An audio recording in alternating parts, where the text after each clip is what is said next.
So today we're going to be finishing painting our color wheel and adding in our tertiary colors. So here you can see my finished color wheel over here on the left.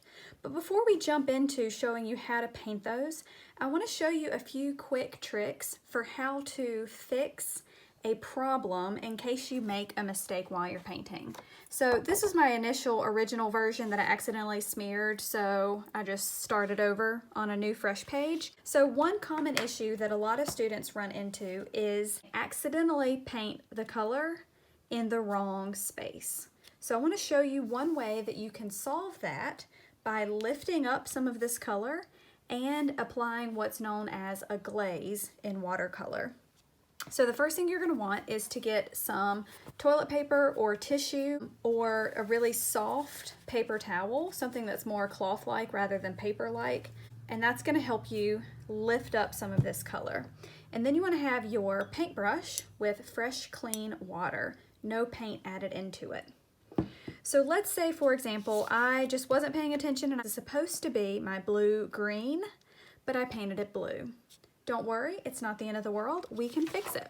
What you can do is with just a wet brush, no paint added into it, I want you to go back and very carefully paint it with water. Make sure you don't go outside of the lines. Stay right inside that section.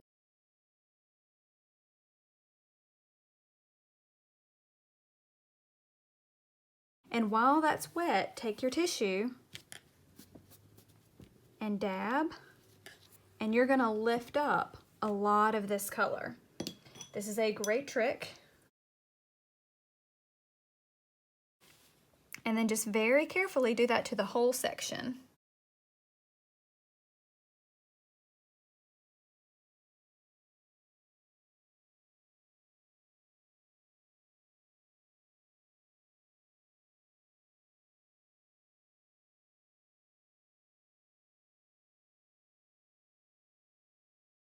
Now, this technique is not going to lift up all of the color, but it is going to lift up a lot of that pigment, and this is going to allow you to lay a new layer of the correct color on top.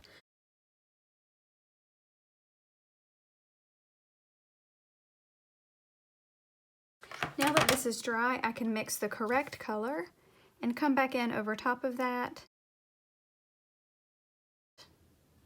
And nobody will ever know that this was originally painted blue, but it will just look blue-green.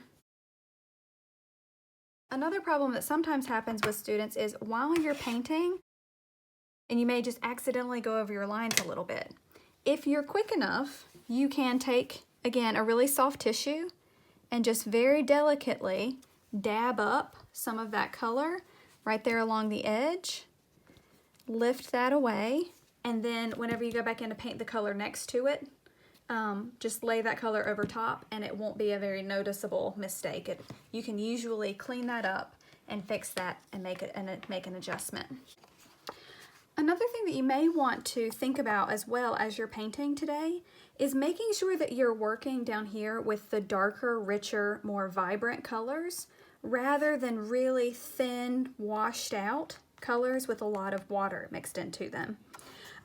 If you notice, because a lot of times people can be very timid with their watercolors, if you notice that your colors are much more faint and not very bright and saturated, like my example here.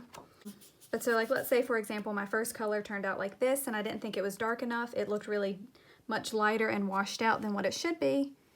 That is no problem. Just go right back over top of it and paint a second layer, and that's going to darken that color. So today we're going to be painting in the tertiary colors on our color wheel. So all of your primary and secondary colors should be completely dry, and then that way we can safely paint these without accidentally letting a wet next to a wet color bleed and mix together, which will end up ruining our nice, smooth, clean edges and lines of our color wheel. So the trick with mixing tertiary colors is that if you take red-orange, for example, it's going to be right there in the middle, evenly distributed between red and orange. So you want to make sure you find a nice distinct color that's evenly spaced out and perfectly centered between that red and orange. So for this case, this is going to be mostly red with just a little bit of yellow. But then when you go to mix a yellow-orange, it's going to be much more yellow than with just a tiny bit of red mixed into it. So to mix a red-orange, I'm going to start with my red, and I'm going to use my really warm red.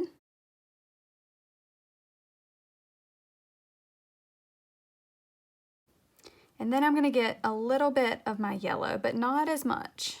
And just gradually add yellow. And then once you have a color that you think might work, again, use the outside part of your paper to test it out and ask yourself if it's evenly distributed between the primary and the secondary color. And then you'll just adjust. I think this still needs a little bit more yellow until you get that nice tertiary color. I think that one looks about right. And then you're ready to paint.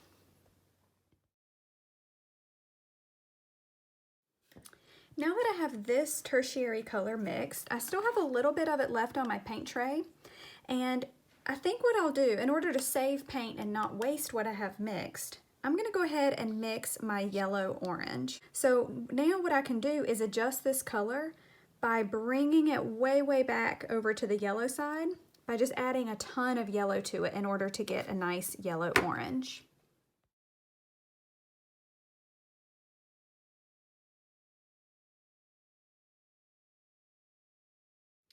Okay, and so now I'm pretty happy with how these colors have turned out.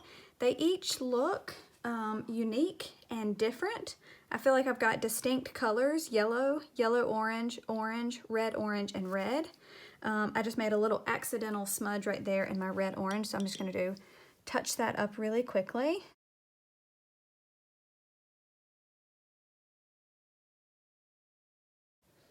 And then I'm gonna let all of this completely dry, and I'm gonna move over to my next sections. So I can do yellow green and blue green. I like to do those together, and then I'll do my red violet and my blue violet. Now, as I'm mixing these, I do like to clean off my tray between each one, just so my colors don't get mixed together.